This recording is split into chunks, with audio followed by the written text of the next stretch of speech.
Miremos el mundo desde la Ciudad de México. Me encuentro en este minuto con mi querida Nancy Rodríguez. Hola Laurita, qué gusto estar aquí contigo y con tus seguidores. Un abrazo fuerte. Sí, Nancy, estamos viviendo toda una situación bien especial en México porque son elecciones prontamente, ¿no? Ahora, el 2 de junio serán las próximas elecciones presidenciales. Tú has vivido todo el proceso del presidente López Obrador y lo has plasmado en las redes, ¿no? A través de tu canal de Oro Sólido. Nancy, me gustaría saber que me dieras el grandes rasgos. ¿Cómo recibe el presidente de México actual, Andrés Manuel López Obrador, pues México? Bueno, pues llegó a un país con una corrupción rampante, un saqueo rampante, con decirles que se robaban, literal, ellos sí se robaban, estos neoliberales, el dinero de las medicinas, engañaban a los niños con cáncer, les llegaron a inyectar agua destilada en lugar del tratamiento de cáncer, y eso se dio a conocer y se reveló al grado de que ese gobernador está en la cárcel por saquear su estado. Entonces, ese es un ejemplo, pero así estaba todo México. Era una clase política racista, clasista, soberbia, arrogante, que, como dice el presidente, no consideraban al pueblo. Decían que el pueblo no existía. Se creían dueños de México. Tiene toda la razón el presidente, y además yo como periodista, Laurita, lo viví en la Cámara de Senadores. Tú veías llegar a un senador con su escolta, sus guaruras, sus choferes, y no decíamos nada porque pensábamos que era normal. Llegaban las nuevas diputadas y pues llegaban con su ropa modesta y de repente traían sus bolsas Louis Vuitton, sus zapatos Chanel, su ropa Christian Dior, y pues decía uno como periodista, pues es que es normal porque pues gana bien y pues tiene que andar bien vestida. Ahora nos damos cuenta que estaban saqueando a nuestro país y que esos beneficios, esos privilegios, era con dinero del pueblo.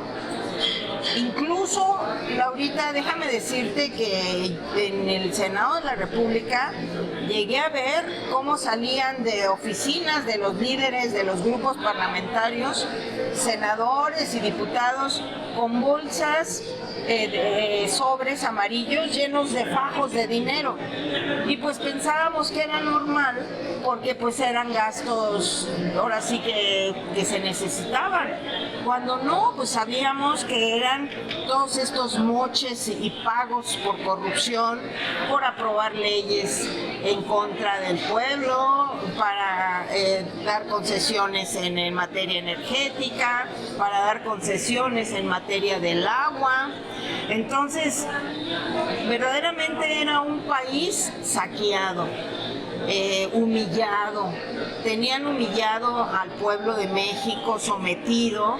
Le decían, tú pueblo, no te preocupes, nosotros te vamos a salpicar ahí una carretera. ¿Pero qué hacen falta 2 carreteras? Bueno, confórmate con una electrificación allá en un pueblo retirado. No, pero es que nos hace falta drenaje. Ah, bueno, pues ahorita por lo pronto la electrificación, porque se robaban el dinero que se destinaba para las obras y servicios de los estados, de los municipios.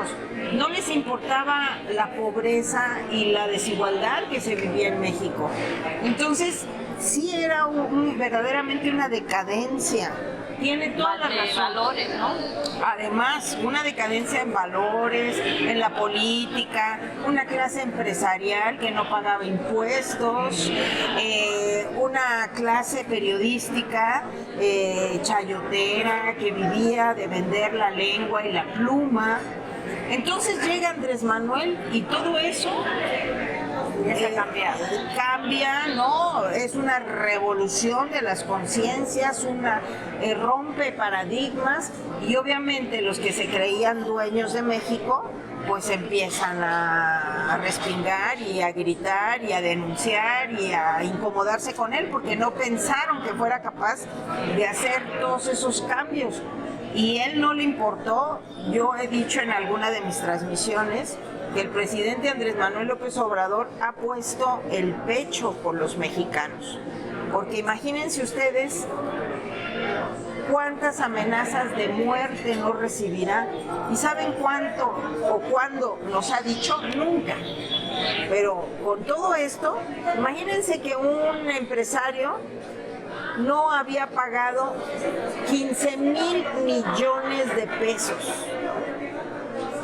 Una tienda departamental como Walmart no había pagado 10,000 millones de pesos. Un banco como Bancomer, que su principal mercado es el mexicano, no había pagado otros 20,000 millones de pesos. Y llega el presidente Andrés Manuel López Obrador y los obliga a pagar esos impuestos. Y los tuvieron que pagar. Hay otros que se están negando a pagar, como el dueño de TV Azteca. Entonces, imagínate, es toda una revolución y todavía estamos en esa revolución porque hay muchas resistencias, hay mucha gente con mucho poder económico, político y mediático, porque son dueños de medios de comunicación, y estamos en la resistencia. Entonces, lo más fuerte que tiene el presidente como respaldo es su pueblo, es quienes votaron por él. Entonces, en eso estamos. Todavía no cantamos victoria, en eso estamos, en esa resistencia. México era un país casi quebrado, ¿no? Económicamente. Habían destruido Pemex. Las instituciones productivas. Por ejemplo, Peña Nieto, ¿no? Dijo, es que ya la gallina de los huevos de oro pues ya no corrompe. Pero que hicieron sistemáticamente desde la época en que se nacionalizó el petróleo, en que fueron destruyendo Pemex. Sí. O sea, Pemex para pagar sus impuestos tenía que endeudarse, ¿no? Ajá. Según lo que yo me... Porque todo lo que generaba Pemex se lo quedaban, supuestamente lo destinaban a otros bienes, pero ahora sabemos que se lo robaban. Claro. Y nunca le inyectaban a Pemex. Claro. O también la otra cosa que hacían, que conocían todas las redes de distribución del petróleo y las perforaban, y se conformó lo que era todavía como una empresa paralela a Pemex, que era el huachicol, ¿no? El huachicol que se generaba desde el propio Pemex. Claro. ¿No? Entonces todo ese dinero no se contabilizaba en los libros de Pemex, sino que todo ese dinero se robaba. Todas esas ventas eran para los corruptos. Y también estaba quebrado todo lo que, bueno, esa es como es parte del sistema neoliberal, quebrar los sistemas de salud, ¿no? Ya no construir hospitales, no tener médicos suficientes, para que entonces la gente tenga que obligadamente, ¿no?, ir a hospitales privados o atenderse con médicos privados. México en ese aspecto estaba realmente muy mal y todo eso se evidencia, ¿no? Con los medicamentos, falta de medicamentos, etcétera, etcétera. Todo lo que conlleva el sistema de salud pública, o sea, prácticamente estaba destruida. Entonces, con la pandemia se evidencia todo esto. ¿Y el presidente qué fue lo que hizo? ¿Fue como un inventario de todo lo que hacía falta? Bueno, aquí, por ejemplo, en el periodo neoliberal, en los sexenios anteriores, se empezó a dar concesiones a particulares para construcción de hospitales. Entonces, como supuestamente el gobierno no podía tener el control porque no sabía administrar, se decía, ¿no? Porque pues de todas formas ellos se robaban el dinero, pues cómo iba a haber una administración. Entonces hizo alianzas con gente del sector privado, no necesariamente empresarios, sino traficantes de influencias, que es muy diferente a ser empresarios, porque también el término de empresarios se ha deteriorado muchísimo por estos traficantes de influencias. Entonces ellos les daban presupuesto para que se construyera un hospital que le iba a dar servicio al gobierno. Ellos construían, operaban ese hospital y ¿qué creen? Se lo rentaban al gobierno para que atendiera a derechohabientes. Pero era un esquema de quedarse con el edificio a 20 años. O sea, aparte de que le pagaba el gobierno, se quedaban con el edificio a 20 años. Hicieron varios hospitales a nivel nacional. Mientras tanto, como paralelamente, hacían como que construían hospitales para el gobierno, pero no los construían, nada más hacían el puro cascarón. La fachada. Incluso obra negra, ¿no? Sí, y entonces llega el presidente y empieza a deshacer esos contratos, pero no de gratis. Les compra el gobierno del presidente Andrés Manuel López Obrador algunos de los hospitales, porque no todos han querido venderle. No sabía.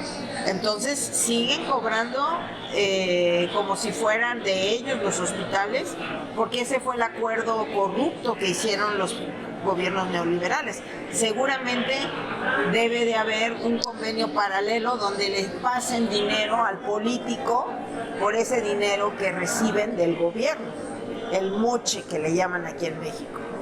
Eso también pasaba ahora que lo pienso con las prisiones, ¿no? De alta seguridad. Exacto, también, exactamente. O sea, el negocio era construir los edificios, pero no solucionar el problema, no sé, de salud, por ejemplo. No, ellos lo que querían es hacer el negocio. No pensaban en cuánta gente iba a beneficiarse o cómo dar el servicio. Además que es un derecho, la salud es un derecho, no es un privilegio. Entonces ellos ya se sentían así como Estados Unidos, que decían, bueno, pues que todo el mundo pague su salud, su medicamento y todo. Pues ¿cómo crees? Claro. Y también estaba yo me acuerdo que cuando hace 15 años tal vez, yo venía acá a México de visita y yo me compraba algunos medicamentos, ¿no? Que eran mucho más baratos que en Alemania. Pero yo me compraba una bolsa así y con el tiempo era una bolsa de este tamaño por los mismos, o sea, los mismos tipos de medicamentos. ¿Y por qué pasaba todo eso? Porque ahora los medicamentos ¿por qué se hicieron tan caros? Por las distribuidoras también. Porque hicieron como negocio también, sí. O sea, había intermediarios entre el gobierno o las instituciones que compraban los medicamentos y las farmacéuticas. Exacto. O sea, había ahí algo... Contubernio. Al grado de que cuando llegó el presidente se da cuenta que hay 10 distribuidoras en México que tienen contratos directos con los fabricantes de las medicinas de exclusividad. O sea, que estos fabricantes de empresas de farmacéuticas nada más le podían vender a esos 10 distribuidores, no fabricantes. Entonces llega el presidente, se da cuenta que si una pastilla le costaba 10 pesos al distribuidor, él le vendía a ese distribuidor al sector salud en 100 pesos. Y así todos los medicamentos. Entonces era un negociazo tremendo porque todo ese dinero salía del presupuesto del gobierno. Entonces llega el presidente y dice, no más intermediarios, les quitamos las distribución a esas 10 empresas y mandó al presidente a gente del sector salud a visitar directamente a esos fabricantes de medicinas. Pero ¿qué creen? Dijeron, es que no podemos vendérselas porque nosotros ya tenemos un contrato con esas distribuidoras y por eso es que estamos padeciendo hasta la fecha escasez de medicamentos. Pero eso es lo que no han querido ver mucha gente, porque dicen, es que por culpa del presidente, es que tiene que romper con esas mafias, porque si no, ¿cuándo? Entonces ha ido liberando, porque si en Europa no se consiguieron esas medicinas, ha mandado a gente a Rusia, a China, para conseguir esos medicamentos para el cáncer, para la diabetes, para la cirrosis, para todas las enfermedades. pero ha sido todo un proceso, porque esas farmacéuticas no han querido meterse en broncas con esas distribuidoras, porque son muchos miles de millones de dólares. Estamos hablando de 100,000 millones de dólares al año de distribución de medicamentos. Entonces estos desgraciados corruptos mexicanos prefieren que se perjudique a los niños, que se muera la gente, a ceder, que ya no pueden seguir robando ni quedándose con esos márgenes de utilidad. Vean ustedes qué mezquina gente. Y son los Madrazo, el Loré de Mola, el Ciro Gómez Leiva, que sirven a esos empresarios. Por eso tanto ataque al presidente y por eso tanto decirle, ay, es que no hay medicamentos, ay, que no se atiende a los niños con cáncer. Es toda una mezquindad y una bajeza, una vileza de estos políticos que han ganado mucho dinero. Por eso es que dice el presidente, es que no tienen llenadera, quieren seguir ganando, ganando, ganando, y por culpa de ellos es que también se padece problemas de abasto de medicamentos aquí en México. Es una mafia cabrona, fuerte, perdón. Bueno, y también los problemas de salud que se ve reflejado en la población, ¿no? Sobre todo en la población infantil, ¿no? Y bueno, el problema de obesidad, por ejemplo, que se evidenció también durante la pandemia, porque la alimentación es mala, de mala calidad. ¿Por qué? Porque se fomenta con los alimentos chatarras, ¿no? Y el sector salud tiene que estar respondiendo a esas necesidades. Es muy evidente que es más barato prevenir las enfermedades que tener el hospital lleno de gente con diabetes, con obesidad. Es muy lógico, pero también fue parte del neoliberalismo, porque fíjense que ahora que llegó el presidente, metieron normas para que en los frascos y en los paquetes de comida dijera, este tiene exceso de sal, exceso de azúcar. ¿Y qué creen? Se ampararon las empresas. Y el gobierno, los legisladores prohibieron que se informara a la gente a través de los etiquetados, la Suprema Corte, y tuvieron que presentar amparos en relación a eso, y precisamente en estos días ya se resolvió que ya es indispensable que los refrescos y la comida chatarra tengan esta indicación de que son malos a la salud, pero por vender más, ¿verdad? Sabritas, Coca-Cola, Pepsi, Pan Bimbo y todos ellos que vendían, no había luz, no había carreteras, pero llegaban la comida chatarra al pueblito más alejado de México. ¿Y por qué lo hacían? Bueno, pues porque según ellos era el negocio, pero están enfermando al pueblo de México. Sí, porque sé que en algunas comunidades alejadas, indígenas, no había agua potable. Entonces la gente de la comunidad consumía Coca-Cola, refrescos. Exactamente. ¿No? Terrible toda esa situación. Ajá. Ahora, Leína, no sé si estaré equivocada, que por ejemplo en Oaxaca se había aprobado una ley a que los niños menores de edad no se le vendieran alimentos chatarras, ¿será cierto? Sí, fíjate que en el estado de Oaxaca a mí me sorprendió mucho esa información, porque se aprobó el Congreso Estatal de prohibir la comida chatarra en las escuelas, y creo que hasta la fecha sí se está aplicando. Y hay que llevar mucha supervisión, pero sobre todo lo que comentábamos, mucha información a la gente, ¿no? De saber que ahorita estamos ya tocando fondo, hay una decadencia en todos los sentidos y tenemos que cuidar la salud, porque además de que es insuficiente el sistema de salud aquí y en cualquier parte, tenemos que cuidarnos. Entonces sí hay necesidad de una campaña de conciencia, ¿no? Para nutrirnos, cuidarnos, amarnos, respetarnos, ¿no? En cuanto a la nutrición. Sí, por eso yo creo que también son los ataques al doctor Gatell, porque él realmente hizo como una radiografía, ¿no? De lo que era la salud en México, sí, de la mala alimentación, ¿no? porque no solamente en México, esto pasa en Latinoamérica. O sea, un niño, no sé, apenas camina y lo que hay en la mesa es una botella de 2, 3 litros de refresco, ¿no? Y toman en la mañana, al mediodía, en la escuela, todo eso, sí. ¿no? Y bueno, se han hecho, bueno, yo no sé si hay, me imagino que hay campañas, ¿no? De ¿cómo se llama?, de concientización de cómo alimentar de manera saludable, ¿no?, a la población, ¿no? Se ha intentado, incluso el presidente ahí en la mañanera ha dado la instrucción de hacer campañas, pero pues no quieren cooperar los medios de comunicación corporativos, que quieras o no la televisión todavía tiene un 50% de gente que la ve a nivel nacional, ¿no? Radio también. Entonces sí se necesita. Lo que pasa es de que somos países en vías de desarrollo, tenemos mucho que hacer. Pero no vamos lejos. En Estados Unidos, que es un país supuestamente desarrollado, tiene la obesidad en adultos mayores, en adultos más grande del mundo, ¿no?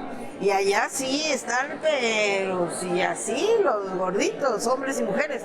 Entonces es cuestión de informarle a la gente, ¿no? Para que se cuide, para que tenga autoestima, para que tenga amor propio y cuide su alimentación. O sea, con estos sexenios se han hecho esfuerzos para mejorar la calidad de la salud, ¿no? Sí. Y también en cuanto a Pemex, bueno, se han montado nuevas refinerías, y ¿qué otra cosa? Se compró en Estados Unidos otra planta de petróleo, etcétera, ¿no? ¿Cómo ha avanzado todo eso? Bueno, mira, el presidente, con la visión que le caracteriza, él dijo, vamos a poner una refinería y vamos a comprar Deer Park en Texas. Y fue muy criticado hasta la fecha, pero dijo, es que se va a seguir utilizando el petróleo, la gasolina, y necesitamos ser autosuficientes porque se estaba gastando también mucho en importar gasolina. Y no nada más era el precio de importación, sino que también había sobreprecios del periodo neoliberal. Entonces, con ese sobreprecio que se dejó de pagar ya con el presidente, fue que se tuvo recursos para invertir en una refinería propia. O sea, el presidente tenía toda la razón, que dijo, vamos a tener el dinero para todos porque no va a haber corrupción. Y es que él sabía, veía los números, se robaban muchísimo dinero. Le compraban gasolina a Estados Unidos, todavía le compramos, pero antes de llegar el presidente. Y si Estados Unidos nos vendía a 5 pesos el litro, el político corrupto lo pagaba en 15, y 5 se quedaba y 5 entraba al gobierno. O sea, eso era el negocio. Porque había una empresa paralela a Pemex que se llamaba Pemex Internacional.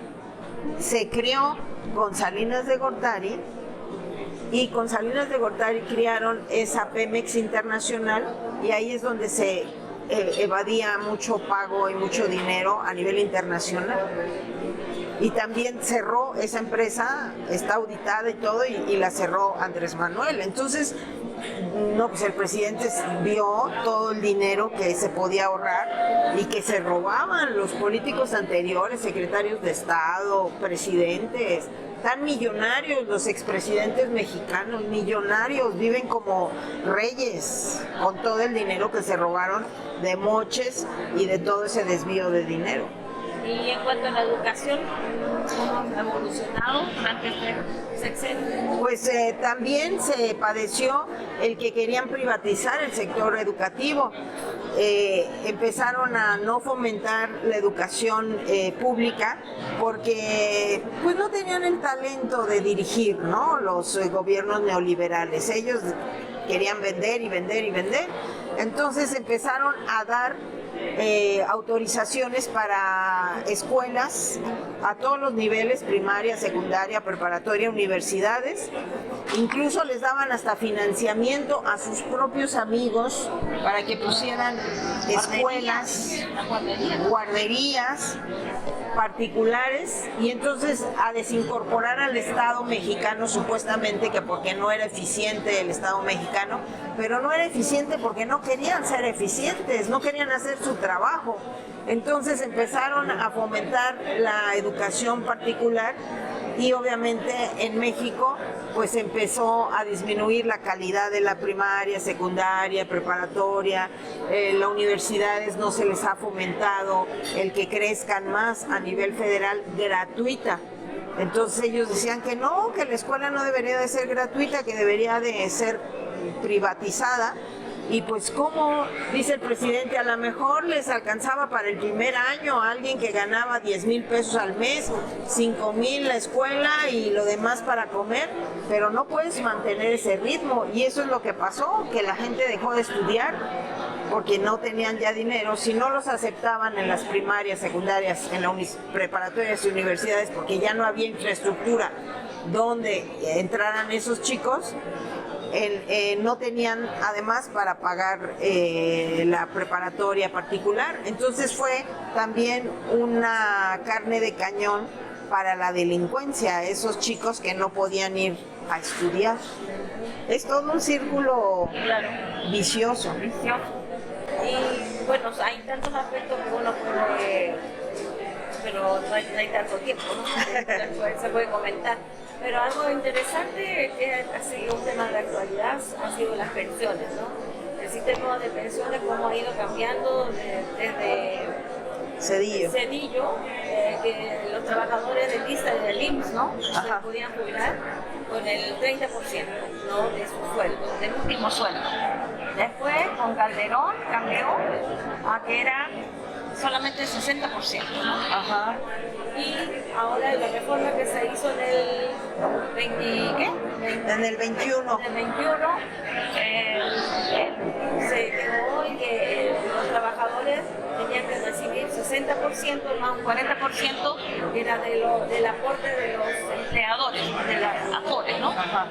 Y ahorita eso está funcionando porque hasta donde sé no quieren los empleadores entregar ese dinero. Bueno, supuestamente sí se logró esa reforma en el 2021 porque Cedillo, no sé en qué formas negociaron, se crearon las AFORES. Antes las AFORES, que eran los sistemas de retiro de todos los mexicanos, los tenía los AFORES del gobierno, o sea, el gobierno los manejaba. Pero pues los bancos marearon a Cedillo y también, como dices tú ahí con Calderón, los marearon, y todas las AFORES, todo ese dinero que guardaban los trabajadores se fue a bancos privados. ¿Por qué? No sé, les digo que marearon a los presidentes en turno, seguramente les dieron ahí un moche enorme, y entonces se llevó ese dinero al sector privado, a los bancos privados. Se redujo el beneficio porque antes de esas reformas de Cedillo el trabajador se llevaba el 100% de su retiro, y al parecer por réditos, o ¿cómo les llaman? Impuestos o no, ¿cómo se llama? Los intereses, les reducía mucho el margen de aportación para el trabajador. Y cuando llega el presidente, revisa esas comisiones y se niegan a reducirlo. Entonces el presidente lo siente y les dice, no, esto van a reducir, ¿cómo es posible que les cobren tantas comisiones a los trabajadores cuando ustedes sudan ese dinero y ganan un montón de dinero? Entonces ya los banqueros dijeron, ok, vamos a reducir. Pero ahora el presidente, con este cambio de AFORES, quiere hacer un fondo para ir capitalizando, que todos los que se vayan jubilando se jubilen al 100%. Todavía no está definido cómo, pero esos señores banqueros que se quedaban ya con la administración de los retiros, del dinero de los retiros, se están quedando hasta la fecha, porque todavía no se aplica la reforma, se están quedando con todas esas afores que no se reclaman y que son de personas mayores de 70 años. Entonces el presidente dice, en lugar de que se queden ustedes con ese dinero, lo va a administrar el IMSS para que ese dinero sirva de fondo para que conforme vayamos creciendo en la economía, lleguen ya todos los retirados a que se retiren con el 100%, es un fondo. Entonces empezaron a pegar el grito en el cielo porque dicen que cómo le va a quitar ese dinero a los banqueros, los políticos, o sea, dices tú, ¿cómo es posible que se pongan a defender los ingresos del Ricardo Salinas Pliego, de los de Bancomer, de los de Inbursa? Entonces en eso están, ya se aprobó que sí, lo van a tener que regresar, pero ahora pues no quieren pagarlo. No quieren pagarlo porque obviamente es negocio, o sea, todo ese dinero... O ya se lo gastaron. Que la gente no lo reclamó. Exacto. Por alguna circunstancia. Exacto. O porque quiso hacer el trámite y bueno, era tan complicado que le desistió porque también te las encansada. También ellos han jineteado todo ese dinero. Además era un deber, estaba en la ley que ese dinero lo tenían que regresar, pero nunca antes se los habían pedido. Eso. Hasta ahora que llegó el presidente. Entonces llega el presidente y dice, no, entonces te voy a hacer la reforma que sea obligatorio. Claro. Y con ellos han ganado. O sea, exacto. Ganan con el jineteo. Y ganan con las comisiones que... Exacto. Porque se hicieron estudios, creo que en Chile, que es altísima las comisiones, y en otros países dijeron no, es demasiado alto. Ajá. Y por eso se bajaron acá. Sí. Bueno, espero que todo eso empiece a funcionar porque realmente era una sinvergüenzura, ¿no? Sí, pues ese dinero lo tenían ellos que regresar al IMSS y nunca lo regresaron, se quedaron con ellos. Y por eso se enojan. Es dinero del Estado. Ay, no, que es dinero de la gente. Bueno, sí, pero ¿por qué te quedaste con ellos si tenías que haberlo regresado? No, y cuando se hizo la reforma, pues los empresarios tuvieron un acuerdo, ¿no? Además, bueno, ahora en México estamos viviendo un clima, como dije antes, muy especial, ¿no? Es preelectorero. En realidad son 3 candidatos. Yo siempre había tenido en mi cabeza a Claudia Sheinbaum, que era la regente o la gobernadora de la Ciudad de México, a Xochitl Gálvez, que bueno, pobrecita, es de la derecha. Bueno, hay gente de derecha que es inteligente, ¿no? Pues sí. Pero no es el caso. Y ahora me encontré que había un tal Maínez, que pues no lo conocía ni... La tercera y la vencida. Bueno, estamos en México en una situación especial, que es las elecciones presidenciales, ¿no? Pues el presidente ya cumple su ciclo y bueno, viene la nueva candidata de Morena, que es Claudia Sheinbaum, ¿no? Que fue antes regidora o jefa de gobierno de la Ciudad de México, y con eso se ha hecho muy conocida y muy popular porque realmente ha hecho muchas obras interesantes, importantes en la Ciudad de México.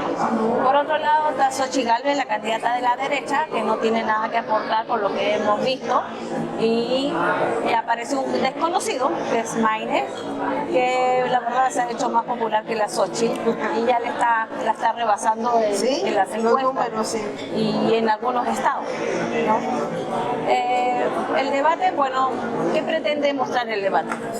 Bueno, pues la verdad en el primer debate sí estuvo muy mal la candidata de la derecha, perdió completamente el debate, estaba muy nerviosa, muy incómoda, que porque la habían hecho vestirse de traje sastre y que se sentía muy a disgusto. Y en este segundo debate pues llegó con huipil, que son pues los vestidos típicos mexicanos, pero pues llegó muy agresiva, muy violenta, a confrontar con mentiras a la doctora Claudia Sheinbaum, que va a ser nuestra próxima presidenta, y y la verdad es de que no movió mucho los números, más que ella sí para abajo. Y la doctora Claudia Sheinbaum yo creo que se reafirmó en las preferencias de los mexicanos, de la mayoría de los mexicanos, porque pues como dices tú, la derecha no tiene propuesta. Incluso hubo una anécdota ahí en el debate donde le dice, contéstame Claudia, le dice la de la derecha a la doctora Claudia Sheinbaum, y le dice la moderadora, no, pues es que ella no tiene tiempo. Entonces le dice la de la derecha, no, pues yo te paso mi tiempo, lo cual revela que pues no tiene ella propuesta, no tiene en qué utilizar ese tiempo, ni qué ofrecer. Entonces es muy revelador, ¿no? A lo mejor a ella se le hizo fácil decir eso, pero bueno, pues para jugarse a la presidencia, oye, pues yo necesito tiempo para mostrar los talentos que tengo, las propuestas que tengo, y no.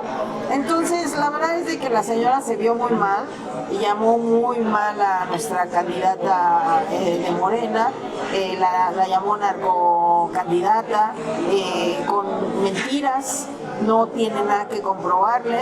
Entonces la verdad es de que este debate pues reafirma la ventaja de la doctora Claudia Sheinbaum, y que es indudable que la doctora Claudia Sheinbaum va a ser la próxima presidenta de México.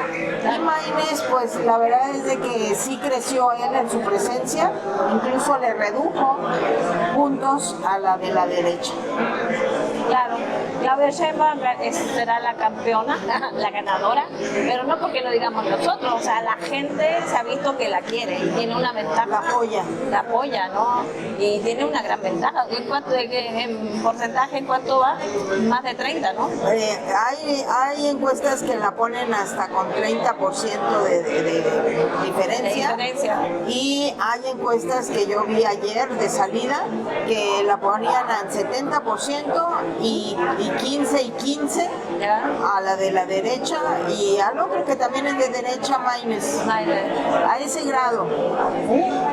Sí, y en promedio es alrededor de 50, 60 contra 30 de la candidata de la derecha. Entonces no se movieron las preferencias, al contrario, yo creo que las preferencias por Claudia Sheinbaum están muy firmes. Bueno, nunca hay que estar confiado 100%. Eso sí, no, todavía falta un mes. Pequeño, ¿no? Sí. Pero todo indica, y son capaces de todo, de todo estos. Es que se ha desatado esta derecha desgraciada. Bueno, no está mal de recordar que al presidente, desde que asumió, le ha puesto piedra en el camino, ¿no? Y ahora hay una campaña de terror desatada, ¿no? A todo nivel, en los medios de comunicación, ¿no? Con la gente. ¿Y tú cómo crees que la gente se cree todo ese cuento? Pues afortunadamente tenemos la mañanera, hay estos nuevos medios alternativos, ¿no? Youtuberos, medios de comunicación nuevos, con gente pues que de alguna manera queremos aportar, ¿no? Para esta transformación. Entonces también va a ser un triunfo, la llegada de la doctora Claudia Sheinbaum va a ser el triunfo de la prensa alternativa, porque somos muchos que queremos que México crezca, se transforme y se acabe la corrupción, el saqueo. Entonces también la doctora Claudia Sheinbaum cuenta con miles de seguidores en medios de comunicación alternativos y millones del pueblo mexicano. Claudia siempre, la futura candidata de presidenta, habla del segundo piso de la transformación. ¿Me puedes profundizar un poco en eso? Bueno, pues ¿qué va a hacer? Yo siento que ella va a llegar a consolidar muchos de los pilares que está poniendo el presidente, pero la transformación no se va a lograr al 100 en otros 6 años. La verdadera transformación, tanto de conciencia, de obras, en educación, en todo lo que implica el Estado, se va a llevar unos 2 o 3 sexenios más.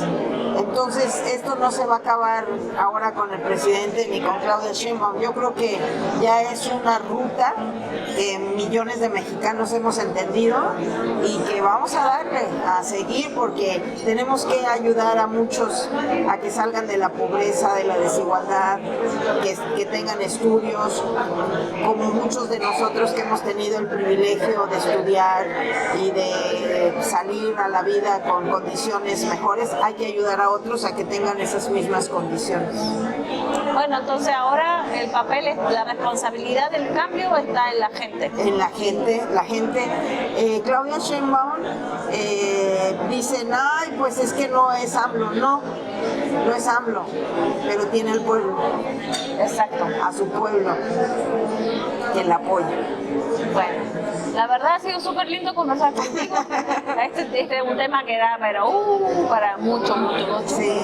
Y bueno, a grandes rasgos podemos darnos una idea de lo que ha sido, ¿no? Antes, durante y lo que será futuro en México, ¿no? Yo creo que tiene todo. O sea, siempre lo ha tenido, solo que ahora están esos recursos a favor de la gente, como para poder salir adelante y seguir brillando, ¿no? Sí, así es. Bueno, ¿qué más quieres decir? Pues nada, que me emociona también mucho porque esta experiencia que se está viviendo en México pues está cruzando fronteras en toda Latinoamérica, en Europa misma, en Estados Unidos también. Hay mucha gente que admira al presidente y bueno, pues sigamos haciendo historia juntos, ¿no? Uy, se me olvidaba algo, porque tú te has dedicado como periodista al tema de los migrantes, sobre todo en Estados Unidos. Ajá. ¿Cómo ha cambiado esa situación? Pues yo estoy bien feliz, bien contenta porque cuando descubrimos esta problemática de nuestros hermanos migrantes en Estados Unidos, pues yo no sabía. Millones de mexicanos, sabíamos que se iban millones de mexicanos porque no veían oportunidades aquí. Pero a través de las redes sociales, el empezar a recibir sus denuncias, sus testimonios, todas las entrevistas, porque he hecho casi 100 entrevistas a hermanos migrantes, abrimos espacios en el canal del Congreso, se hace una serie que se llama Empuje Migrante, y al darnos cuenta de toda su problemática, presentarla en la mañanera, hacer un foro en el Senado de la República, en la Cámara de Diputados, con todos ellos, con sus representaciones, y que ya se están tomando medidas para atenderlos, cuidarlos y darles el servicio que ellos se merecen, porque representan 60,000 millones de dólares anuales para México, que es el primer ingreso en dólares para México. Pues yo me siento muy contenta porque se sembró una semilla que está dando frutos. El presidente ya metió una reforma donde los involucra a ellos para que voten en México. También está reformando los consulados para que se les dé trato más humanista, más humanitario, más cercano. Entonces también es algo que ya se echó a andar y ya no hay vuelta. Y lo más importante, igual que aquí en México, el presidente ha empoderado a los hermanos migrantes. Les ha dicho, ustedes son importantes, valiosos, nos ayudan muchísimo y nosotros vamos a ayudarlos y apoyarlos en lo que se merecen ustedes, ¿no? Entonces, ya te imaginarás, ya hay más asociaciones de hermanos migrantes, toman cursos a través de Zoom, se conectan con todos nosotros acá en México y ya hay una gran relación, muy empoderados, tienen canales de televisión, canales de YouTube, canales de Facebook, de Twitter, participan en redes sociales y son hermanos. Hago mucho mención de este amigo de Nueva York, que vive en Nueva York, que llegó a Estados Unidos sin hablar español, o sea, con su lengua materna de acá de México. Y ahorita ya habla español, habla algo de inglés y además es el que maneja redes sociales de asociaciones allá en Nueva York. Entonces, Richie, un saludo a Richie porque a lo mejor ve este video. Entonces, bien contenta, me siento muy contenta porque también empujamos ese tema de agenda importante con nuestros hermanos migrantes, y así es. Yo me acuerdo de las primeras reuniones que tuve con ellos, tanto allá en Estados Unidos como aquí en México a través del Zoom, y bueno, pues les decía, ustedes van a ser bien importantes para esta cuarta transformación, y así lo están haciendo y lo van a seguir siendo. Son los transformadores también. Sí, no, es una gran cosa porque la verdad es que eran muy maltratados, ¿no? Sí. No es lo mismo los migrantes en Estados Unidos que en Europa, por ejemplo. Así es. Bueno, querida Nancy, muchas gracias. Gracias, Laurita hermosa. Por tu palabra, por todo lo que me hemos contado. Y bueno, nos estaremos viendo en otra ocasión. En la siguiente entrevista. Gracias. Un beso y un abrazo a todos tus seguidores. Y bueno, nos vemos pronto. Hasta pronto. ¡Es un honor!